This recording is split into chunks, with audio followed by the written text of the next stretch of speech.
Hello बच्चों, आइए इस प्रश्न को देखते हैं। निम्न में से कौन सा कथन सही है? ए, उभयचर सरीसृपों में विकसित हुए। बी, मछलियां जिनके फिन्स मोटे व मजबूत होते हैं धरती पर चल सकती हैं और वापस पानी में जा सकती हैं। यह लगभग 350 मिलियन वर्ष पूर्व हुआ। सी, विशालकाय पुंज उपस्थित थे परंतु वे सभी गिरकर धीमे धीमे कोयले के रूप में संग्रहित हो गए। या विकल्प डी, उपरोक्त सभी। इस प्रश्न की जो मुख्य अवधारणा है, मुख्य अवधारणा वह है विकास। यहाँ पर हम देखेंगे कि विकास क्या है। तो विकास एक लंबी प्रक्रिया, यह एक लंबी प्रक्रिया, धीमी गति से चलने वाली प्रक्रिया है जिससे सरल जीवों से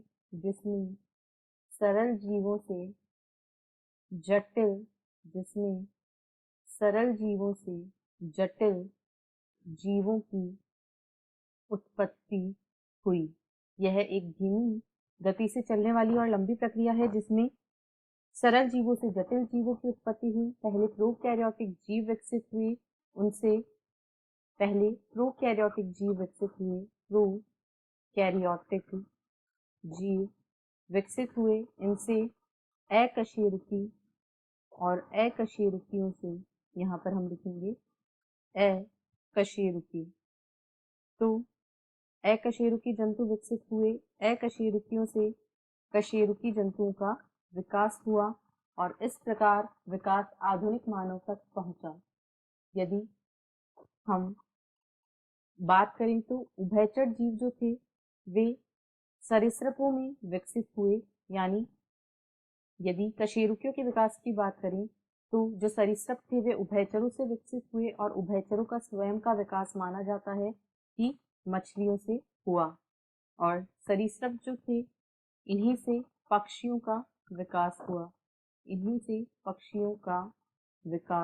हुआ।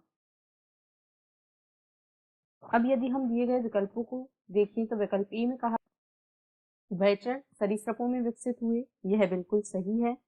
बी में कहा गया है मछलियां जिनके फिन्स मोटे तथा मजबूत थे धरती पर चल सकती हैं और पानी में वापस जा सकती हैं, यह लगभग 350 मिलियन वर्ष पूर्व हुआ।